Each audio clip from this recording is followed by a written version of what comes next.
thinking about a movie the other day. Specifically, I was thinking about the movie Revenge of the Nerds. I don't know why. I really know why I think about what I think about, but I was thinking about one specific part of it where the concept was presented that there's not only infinite bigness, but there's infinite smallness as well. And this got me thinking about something that is related. Perhaps it's only tangentially related, but is this concept that we think about infinity, and oftentimes, at least for me anyway, I think about infinity outside of myself. I think about it like the universe or space, that it just keeps going on forever and forever, forever. And if I think about it too hard, I might drive myself crazy. But then I started to think about infinity in a different way. That what if that infinity didn't just stretch outward from me, that infinity also stretched inward? That there was no limit to the depth that it's possible to go to internally, just like there's no limit to the space it's possible to go to externally.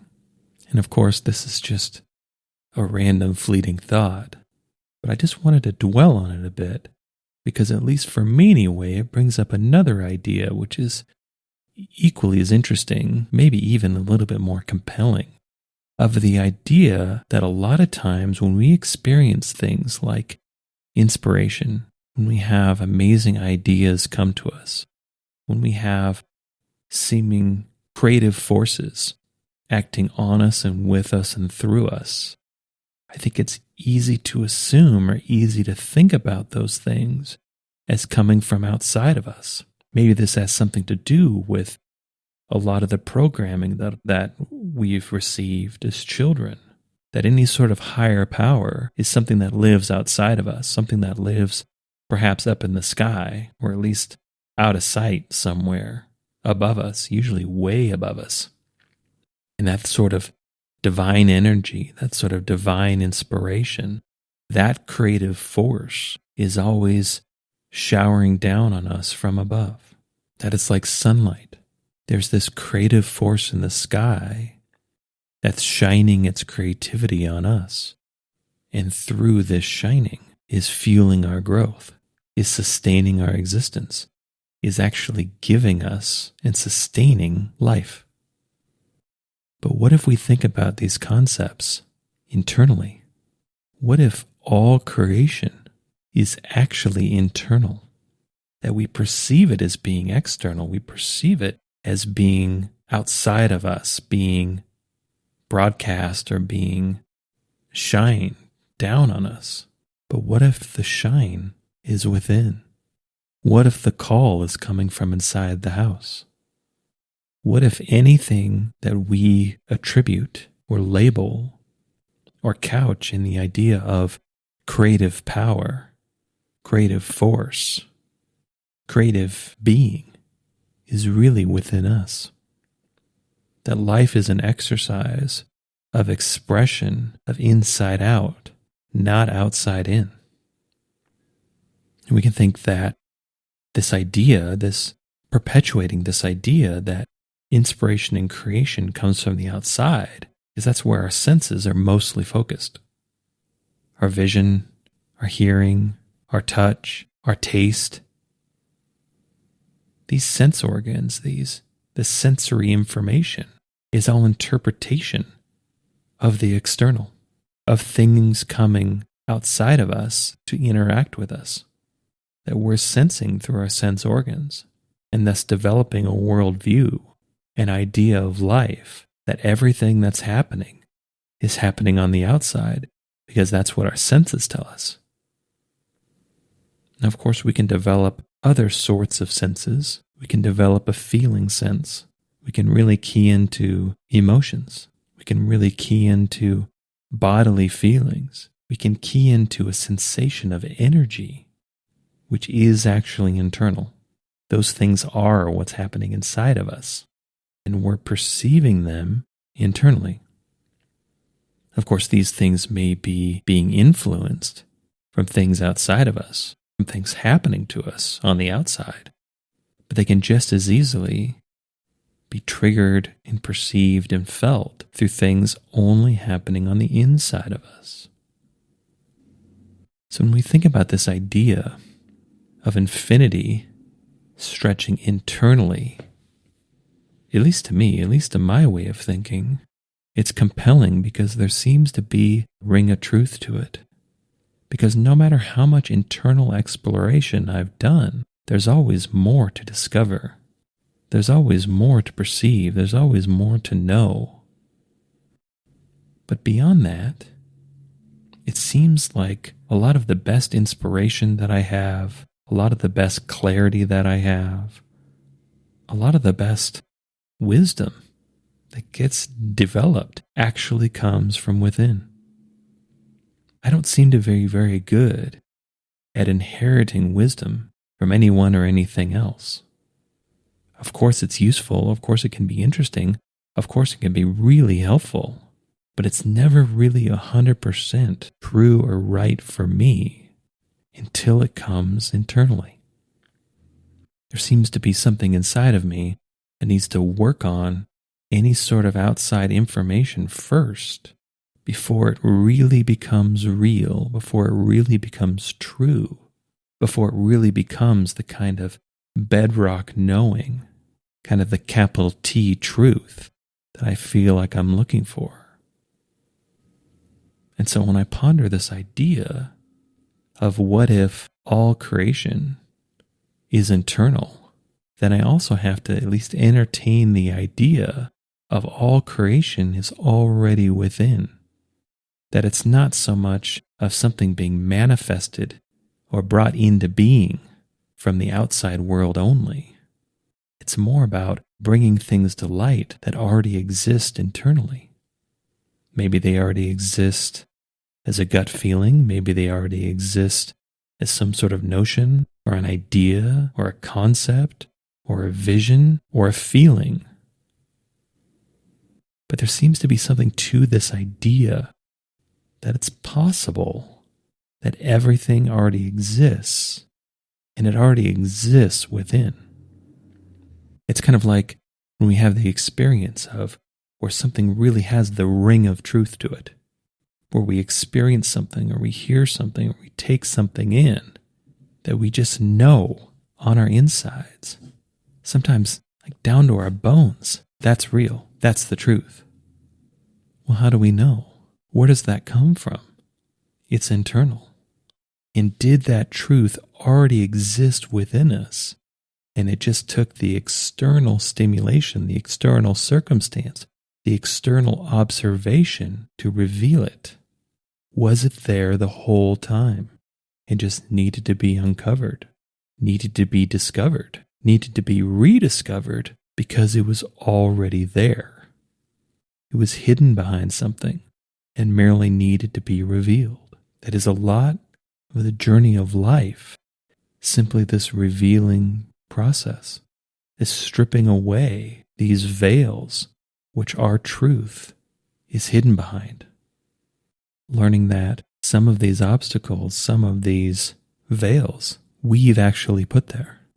We've hidden our truth behind something else, behind an idea of what should be, behind a concept of what's right and what's wrong based on what someone else says or what someone else thinks. It doesn't really have that ring of truth for us. It doesn't have that internal resonance. It doesn't have that internal congruence with us. And so I think this is an interesting thing to entertain, an interesting thing to walk around and just sit with. That what if it's all already within? What if there's nothing truly necessary to experience or gather from the outside? What if we can reveal our own truth, our own knowing, ourselves? What if we can remove our own veils? What if we can clear our own obstacles? What if we can truly connect with all of creation that already exists within us? Because if we can accept the idea of infinity externally and accept the idea that infinity is one of the closest words that we have to a sense of a higher power. It's almost undefinable. It's almost ineffable. It's almost something we can't really comprehend. We sort of can. We can get the outside of it. We can understand the basics of it. But if we try to think about infinity too hard, we seem to get stuck. Our minds just can't seem to really comprehend the idea of infinity. The idea that there is no beginning and there is no end. That we exist, that our experience of life is just on some portion of a timeline that has no beginning and it has no end. Then when we think about where did everything come from originally, that for some of us, perhaps that's the wrong question. Because if we believe in an ultimate beginning, we must also believe in an ultimate end. But one way of thinking about things is that's not really totally useful to limit infinity down to the finite. Because whenever we consider the idea of a higher power, whatever that means for us, I think we have to consider that that higher power is infinite, has no beginning, has no end. Because after all, how can creation be created? And how can creation itself ever be destroyed? It can't. And again, I'm not trying to go down any kind of rabbit holes where I just end up chasing myself on theoretical loops and spend a week sitting in a chair asking myself, what is reality really? Because there's no way to actually prove it. There is no end that we can ever get to. That is absolutely positively a terminal place. That is absolutely positively the end. And this reminds me of my internal experience. Because it's easy to apply a concept like infinity to our external lives. Even if we don't have any belief in any sort of higher power, even if we believe this is all just randomness, this is all just atoms crashing into each other and come what may, there's an infinity to that as well. That will never stop. Even for the most hardcore scientist, one of the bedrock scientific beliefs is that matter can never be created nor destroyed. That the existence of matter is infinite, which brings us right back to this idea of infinity. This idea that creation is always moving, and it isn't so much new atoms are popping out of nowhere, is that things are constantly being split up and combined. And so when we start to apply some of these ideas internally, then I think we get at what a lot of this spiritual journey is really about. This idea that there really is no beginning to it, and there really is no end. And we can pursue it as long as we wish, as far as we wish. That internally, we can go as deep as we want. We can explore ourselves infinitely. Because there's always more depth. There's always more to discover. There's always new and novel ways things can be broken up and recombined. Because I think one of the values of entertaining an idea that everything that creation exists within is that it can be a really liberating concept. It can be really liberating to unlock some of the shackles that we ourselves volunteer into, believing the external world is the source and the sum of creation. Believing that in order to create something, something externally has to happen to us first. But what if it's the other way around? What if in order to create something external to us, something has to be created internally first? Something has to be split apart and recombined. Something has to be revealed, which can then find its way to and through our own expression. That we can have our internal be expressed through others' internals as well. That at the core, at the root of all of us, seems to be the same thing. And not only seems to be the same thing, but seems to be shared. That if there is one single source of creative energy, it seems to be flowing through everything and everyone.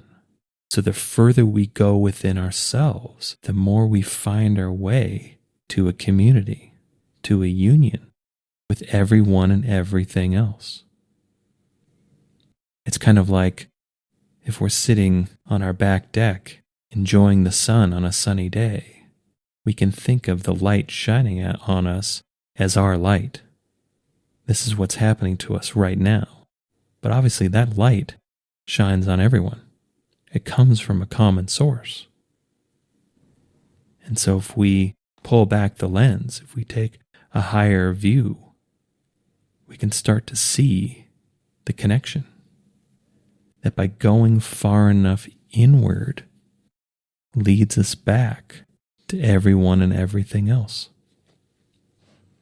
That the closer we get to the source of creation, the closer we get all of creation, to all of the created, to all of which is being created, to all of which will be created. And so I think it's a useful idea to entertain. It's a useful thing to think about. It doesn't mean that it's some kind of absolute truth. It doesn't mean this is the way things work and it can't possibly work any other way. Like most spiritual concepts, at least most spiritual concepts that seem to have the ring of truth to me anyway, these are just ideas. And these ideas need to be interpreted internally. That we need to find the truth in them for ourselves. We need to experience life with them and without them and see what seems to make sense. See what seems to ring true for us. Because I believe, it's my assertion anyway, that when it comes to things like absolute truths, those can only be derived internally. We can't really transfer them to one another. Because in order for something to be true, in order for something to feel like the absolute truth, it has to be experienced. And everything is experienced individually. It's impossible to fully transmit experience. Of course, we can gain a lot by listening to others. We can gain a lot by learning to others. We can gain a lot by taking in different perspectives and seeing what seems to fit, seeing what seems to be useful, and leaving the rest. But ultimately, truth-seeking, truth-finding, truth-experiencing is an individual process. It's something we have to do ourselves. Because we'll never really know something fully. We'll never really know something to the fullest extent that we can until we've actually experienced it. Until it's actually been part of our being. That's the only way to really know. So on one hand, it's very useful, can be very useful, to entertain new ideas, to question our own perspective, question our own thinking, and ask ourselves, is this really true? Well, how do I know? And to entertain new perspectives, new concepts. Because ultimately what we're looking for is growth. What we're looking for is developing our own wisdom. What we're looking for is finding our way to the truth, whatever that means for us. And to me anyway, this is one of those ideas that's helpful along that path of truth. What if everything that is already exists within? What if everything we're looking for already exists within? What if the source of creation already exists within us? And that when we explore after it, when we really go looking for it, when we really try to know it, when we really try to experience, what if the deeper we go brings us back to union with everyone and everything else? What if going deeply internally breaks us out of our individuality, brings us back into union with the whole. That making contact with creation brings us into contact with all creation. That finding what we feel like, what seems to be the creative force in life, unites us and brings us into oneness with all of creation. And is that really what we're after? That what we want is that union. What we want is that wholeness. But the only way to find it, the only way to experience it, is internally. It's just an interesting thing to think about. Maybe it's true, maybe it's not. We'll only know if we entertain it, if we try it for ourselves. Because the beauty is, the best part is, when we encounter truth, we'll know it. We don't have to be scared. We don't have to be rigid. We don't have to be timid of endeavoring after the truth, thinking that we'll lead ourselves away, lead ourselves astray. Because usually when we're led astray, it's because we've latched on to something that isn't actually true. Often we've latched onto something that meets some sort of artificial or superficial end. By going deep internally, by going as deep as we possibly can, perhaps we can unite ourselves with all of creation, with all that is. We can find real truth. We can find real connection. We can find true union through connecting to and through all that is, through connecting with all that already is within us.